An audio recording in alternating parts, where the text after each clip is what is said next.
Welcome to Live with Lacey for my Military Appreciation Month celebration. I'm Lacey Langford, the military money expert. I help the military community make, save, and invest money wisely. In honor of Military Appreciation Month, I've been doing a live show every Monday, Wednesday, and Friday throughout the month on military life, money, and entrepreneurship. Every Wednesday, I'm hosting a fun giveaway. Right now, it's a $50 Amazon gift card. And on Thursdays, I'm releasing a how-to video. Yesterday, I released a how to start a Roth IRA, which is, I think, a very useful video for especially military spouses. To find out the latest on all my monthly activities, be sure to find me on Twitter under Finance Lacey and the Military Money Expert on YouTube and Facebook. My Military Appreciation Month celebration is supported by Self. More than 1 million people have used Self's credit builder accounts to build their credit and savings. You can learn more about Self and the work they do at self.inc. All right, now it's time to get into Live with Lacey. My guest today is Pam Bergeson. Pam is the founder and principal advisor of Tailwind Financial Planning, a fee-only firm providing financial life planning and wealth management to military families. Pam is a registered life planner who integrates life planning with financial planning to help military families navigate major life transitions like military retirement. That's a big one. Pam is a retired Air Force colonel who served in both active and reserve roles during her 30-year career as a flight test engineer and strategic planner. She's also a military spouse who leverages her experience on both sides of the ID card to help military families clarify their goals and optimize their resources before, during, and after their transition into civilian lives. So wherever you're at, please welcome Pam to the show. Hey, Pam. Hi, Lacey. Great to be here. I appreciate you coming on. This is going to be a good conversation. I love that what you say, both sides of the ID card. Yeah. That's Yeah, so I had a lot of experience as both active duty and as a spouse. So um, I think I've seen it from both point of view. yes, a holistic view of the whole of military Yeah. life, I think is really important. Yeah. As it relates to planning for retirement, why should service members plan for their retirement? So I think there are a couple reasons that military members and military families should plan for retirement. But probably the first one is that everyone talks about the military pension, which is a fantastic benefit. But only about 20% of the people who start out in the military actually stay for the full 20 years or more to earn a military retirement. So, statistically, the chances are you may not stay long enough to earn the military pension. So, while you're young and getting started, you should go ahead and start saving for retirement through TSP and through other avenues so you can start building your retirement savings from the very beginning. And if you end up staying at least 20 years and earning the military retirement and getting that pension, then that's a bonus. It's just not that you shouldn't just count on it because you may not end up staying that long for a variety of reasons. You may not end up staying that long, even if that's your goal. Yes, I think 2014, I grew up in the military, so I remember a lot of people being riffed out of the military. You're Hmm. getting a reduction in force. They are asking people to leave or telling them they have to leave. And that happened again in, what was it, 2014? A lot of people were asked Hmm. to leave the military based on their year group, their commissioning source, they're all for all different reasons. So even, Right. or sometimes you're not physically fit to be able to stay in and Right. meet the requirement. So there's things that Mhm. sometimes you think, oh, well, I'm the one that's going to make the decision whether I stay in or get out. And sometimes that decision's not up to you. Right, right. There are a lot of reasons, and you mentioned health reasons, right? If you become non-worldwide deployable for a variety of reasons, you may not make it into the retirement finish line, so you wouldn't earn that pension. So that's why it's a great idea to start with TSP, especially for service members who are part of the new blended retirement system.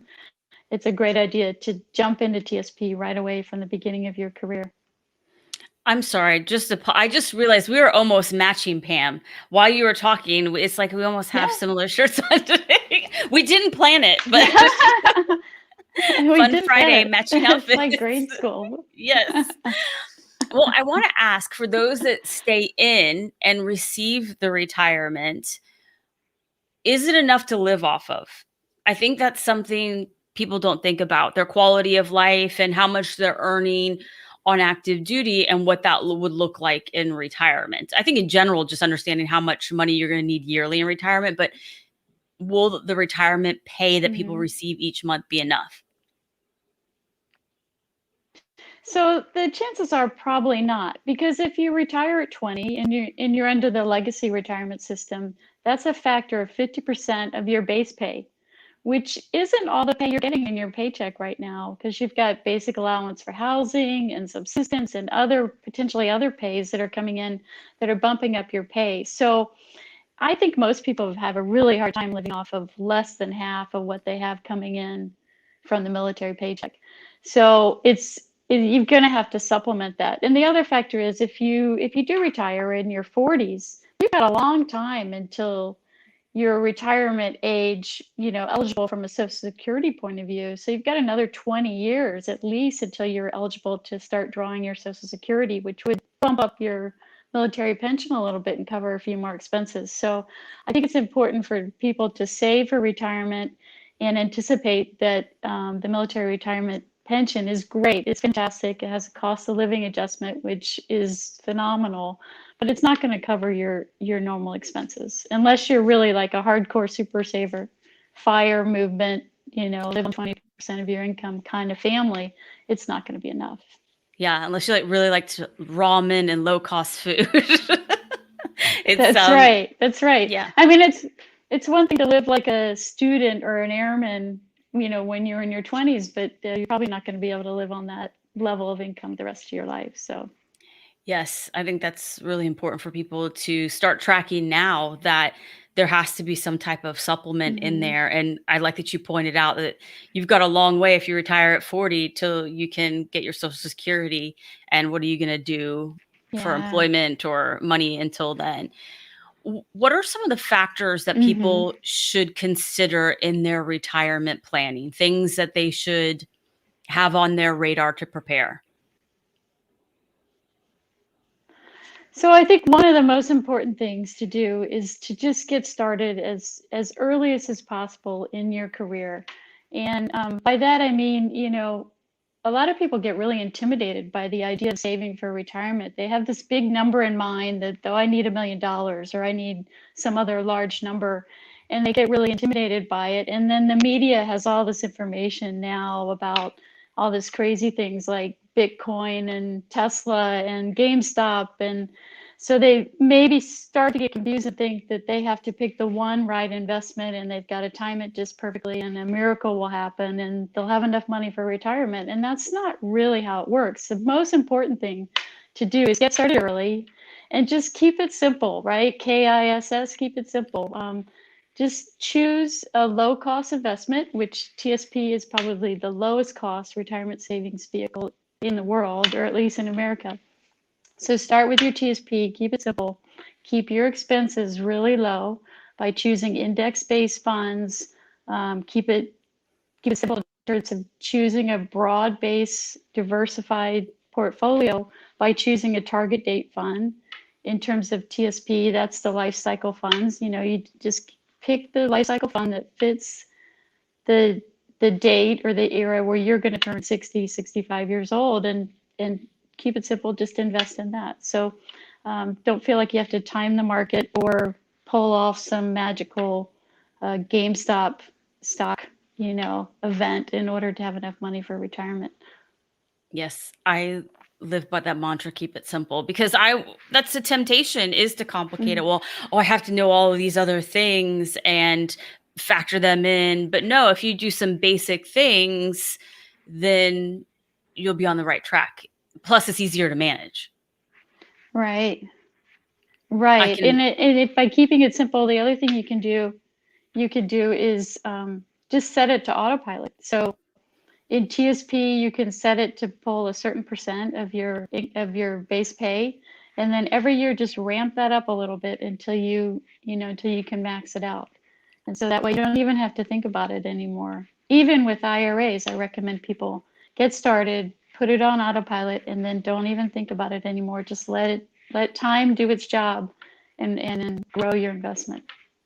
Yes, I think that when we look at money, whether it's saving or paying our bills or saving for retirement, we all still have life. We have kids, we have Right. families, spouses, we have Right. jobs, all these things. And Mm-hmm. this is something else that needs to be managed in your life. And if it gets Mm-hmm. over complicated and you don't have automation to help regulate that and make sure that when things are going crazy in life, you are still saving for your retirement, just like auto pay for your bills. When things get crazy in life, your bills are Right. still being paid on time.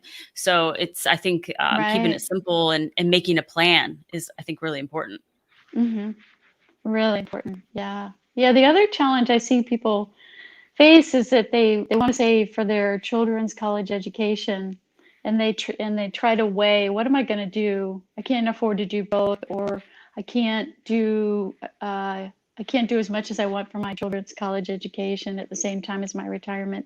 And the recommendation there is always put your retirement savings first, because there's no such thing as a military or a retirement loan.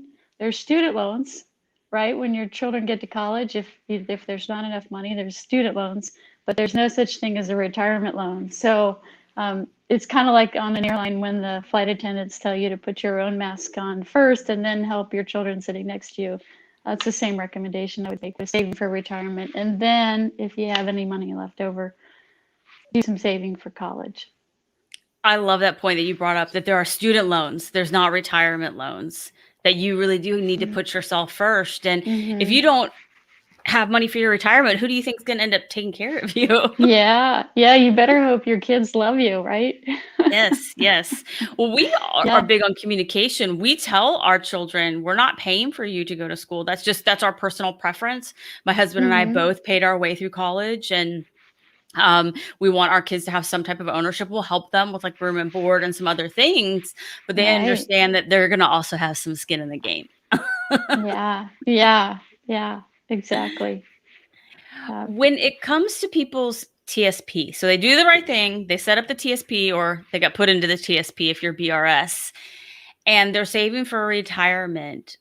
What does that look like at the end? Because I feel like there's a lot of talk about get into the TSP, your funds, make sure you're allocating and checking it every year, all of these things, and putting more in. But what happens when you want to take the money out? How old do you have to be? What do you need to do? What does that look like for people? Right. So I think the first question for a lot of military retirees or even people who separate is, do I need to pull my investments out of TSP when I separate or retire? And the answer is no. You can leave your investments in TSP for as long as you need to. The trick is you can no longer make payroll deductions or contributions, but you don't have to move your money. So don't feel like you're under pressure to make a decision there. You can leave it in TSP and let it keep growing in the same life cycle fund at the super low expense ratio investments that they have there. So that would be my first recommendation. But when you do reach, 60, 65, and you're ready to start taking distributions from your TSP, the TSP has just recently modernized the way they do distributions, and they've opened up a whole lot of new opportunities. So it's much more closely aligned to the way regular corporate 401ks work, and that you have many options for how you can withdraw your savings and investment in retirement. And so some of the options involve setting a specific dollar amount or a percent, either every month or every quarter or every year, and TSP will just send you a distribution of that amount every year. And you can adjust that along the way. If you need more or less in certain years, you can change that. Another way of doing it is that they can base it on the IRS tables based on how long the IRS predicts you to live, and they'll adjust it to that so that it'll ramp up gradually. When you reach age 72, the IRS is going to require minimum distributions from your TSP. So you're going to want to set that up based on the IRS life expectancy tables for how much you have to take each year. So you have the option after you're 59 and a half, but you have to After you're 72. 59 and a half. Mm-hmm. At 72. And that just recently changed from 70 to 72. Okay. And do you say to people that feel that they need to take their money out of the TSP? Because I think there's some confusion. You pointed out that once you separate or retire from the military, you still can adjust your investments and they can grow. You just can't contribute to Hmm. it. And I think some people think, okay, well, because I can't Right. contribute to it anymore, I need to get it out of there. Versus, like, so let's say they got a civilian job and now have a 401k. What do you say to people that's like, okay, well, Hmm. now I'm giving money to my 401k, but I still have the TSP? Right. So it's okay to have both. You can leave your TSP where it is and start your 401k at your new company, and that's fine too. You have the option. You can roll your TSP into your 401k, which is not something I normally recommend. And the reason why is that usually your corporate 401cs will have very high expenses or at least higher than what you would find in TSP. And one of the key tenets of making your money work for you over the long haul is keeping your expenses really low so that more your money grows and over time. So TSP has the lowest fees in the business. So my recommendation is usually to leave it in TSP until you're ready to start withdrawing it in retirement. There are some reasons that why you might want to, and a lot of them have to do with um, how your beneficiaries are set up, and if your TSP is set to go to your spouse or your children, or maybe children who have special needs or things like that, which are probably too complicated for this conversation. But for most people, it's better to just leave it in TSP. Yes, that's good to know because I think that Yeah, is a yeah, panic thing for people is like, oh, wait a minute, like I have to do something with it. No, it can actually, yeah. from age 38 and on, you can leave that there and it can Mm-hmm. continue to grow and you just adjust your funds or your investments. So, what about for Mm-hmm. people Mm-hmm. that want to borrow money from their TSP?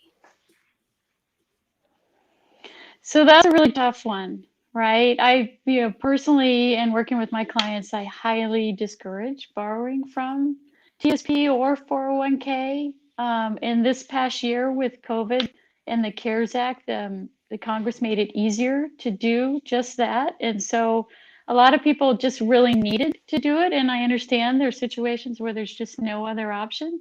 And I encourage people as they're going on through life to contribute to not only their retirement savings, but an emergency savings account so that they can cover expenses that come up, like a rainy day fund, so they can cover their emergencies without having to tap their retirement.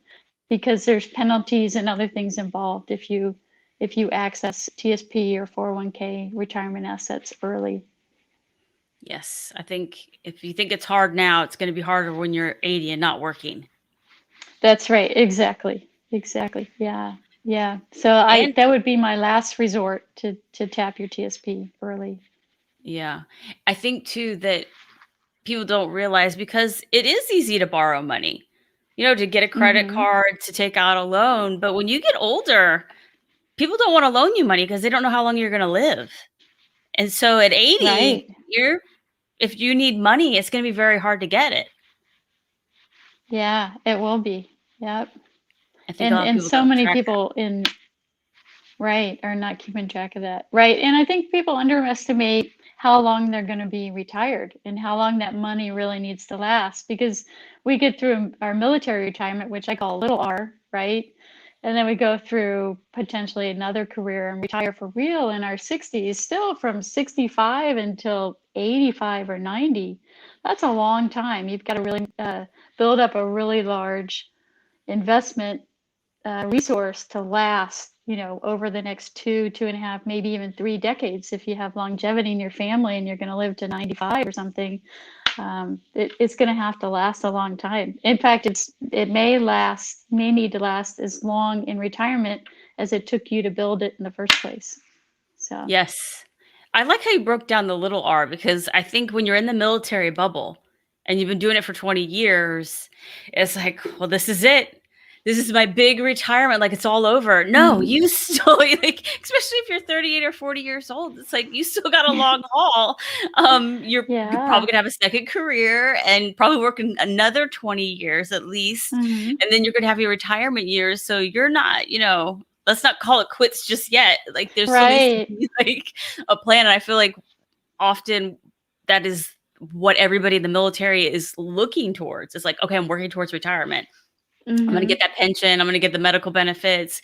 And then it's like, okay, now what? I did it. Like, so Yeah. they need to have Yeah. like another plan. Yeah, and that's a huge transition for everyone. That's a transition for the service members, but also for the family members. Yeah. Yeah, I just remember when I retired and had to turn in my cat card. It was an emotional event, right? And I knew, I mean, my husband was still serving, so I was still inside the military bubble even after I retired. But yeah, that was an emotional event to turn in my cat card. Yes, I think I only went a year without an ID card. And that was like a weird year for me Hmm. because I had grown up, I'd Yeah. always had an ID card. I then, had my own when I served. And then when I separated before I married my Hmm. husband, it was like, wow, this is weird. Like I can't just like go on post when I want, or I can't go to the Yeah, commissary. that's And right. it was an adjustment. So Hmm. when you retire, at least you get Right. to keep It's like a the card. security blanket. It really is. It really Yeah. is. That's good. What are some common mistakes people make when planning and preparing for retirement? I think we pointed out one, borrowing from your TSP is a mistake. Yeah. Right. Borrowing from your TSP. The other one I mentioned was saving for your kids' college before you save for your retirement. Um, but also, beyond TSP for your spouse, or even if you reach a point where you can do both spouses, the IRA is really a great investment, a retirement vehicle. And it's a great way to save for your spouse, especially, as a lot of military spouses have very inconsistent employment because they're constantly moving with their service member to new jobs. And then it takes a while for the 401k to kick in. And so their retirement savings is a little hit and miss because of the military moves and all the demands on the family. So it's really important that once you've got your TSP up and running and you reach a point where you can afford to, you should start saving in a spousal IRA. And you can do a spousal IRA even if your spouse is not currently employed, as long as one member of the household has income enough to cover both, and then you can do a spousal IRA. So that way your spouse has money growing all this time as well. So when they reach retirement, there's another stash of cash that you can use to support your life in retirement. I think that one is very important because there's a lot of military spouses that don't have a retirement. And the reality of the world in the military community is there's a lot of divorce. And if you've Mm-hmm. all the money's been going to the service members, TSP, and that pension, yes, but that's going to be Mm-hmm. decided in court. But you just never Yeah. know how that's going to come out in your favor. So I think it's really important um, to make sure the military spouse is getting a retirement built up too. Yeah. Yeah. I think that's really important. The other thing I would suggest, and it's not really a mistake, but something that people don't always realize, is that when you're deployed, a service member is deployed to a combat zone, and their income is tax free when they're in that combat zone. That's a great time to max out your Roth IRA because it's a triple tax free event. You're earning, your income is tax free. Invest in the Roth IRA, and it grows tax free.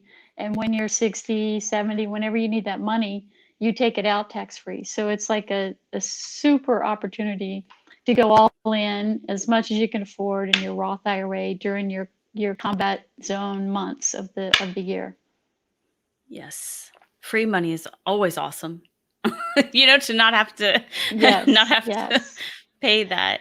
Right. I, well, I think those are all mistakes people could avoid and will help them in the long run. Are there any other last Hmm. ones, or was that all of them? Yeah, yeah. So my best advice is just start early and be consistent. Keep it simple. Don't get stressed out about it. Yes, I think the start early is a good point. That Hmm. sometimes we can be young, and it's awesome to be making your own money now and have that freedom. I know what it was like. Yeah. And you want to live your life and go and do things, but there Yeah. needs to be some balance and not a blank check. Right. Exactly. Exactly. Well, I want to ask you, what was the peak of your service? And I guess, you could be the peak of your service or being a military spouse, whatever you choose. Um, so I had a amazing career with a lot of great opportunities. Probably the peak was an opportunity I had to serve as a liaison officer for the U.S. in the British Ministry of Defense. So in their version of the Pentagon, so to work side by side with the Brits on both technology development and some intelligence related to counter ID efforts in Afghanistan and Iraq. So that was a great opportunity for me to have to be able to work side by side with the Brits and to see how they work and how they make decisions, and to be able to influence both our military and their military during the time frame was a great opportunity. Plus, living in London was a bonus as well. So Yeah, I bet. yeah. I bet. That's funny you say that, because when I Yeah. served, one of my peaks was I did like a 7-month TDY, and I worked with NATO. And so I had the opportunity to work with the British Air Yeah. Force and the French and Canadian, like everyone, Italians. And it was a really great experience, especially somebody I was 21 at the time.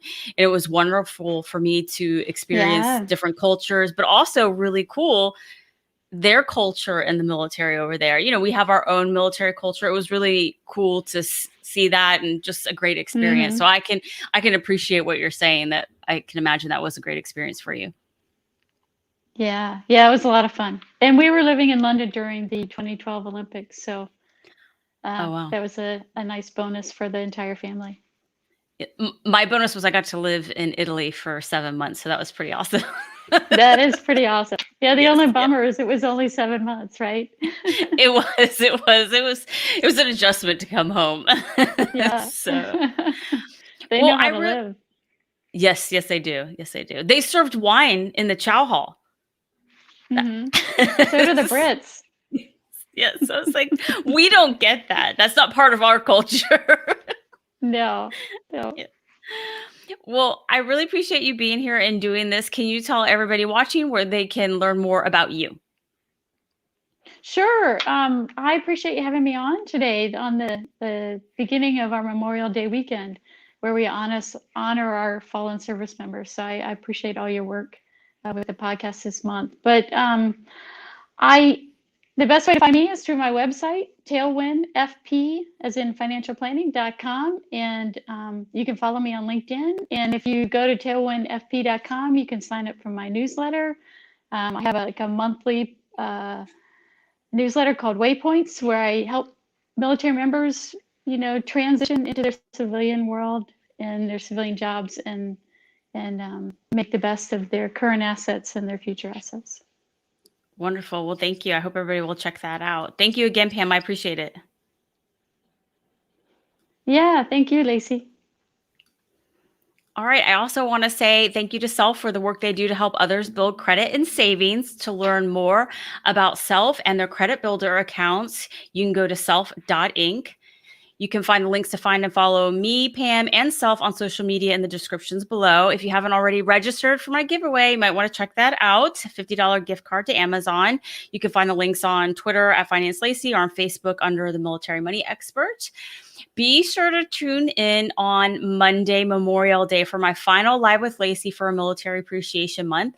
I will be talking with Rod Griffin from Experian all about credit.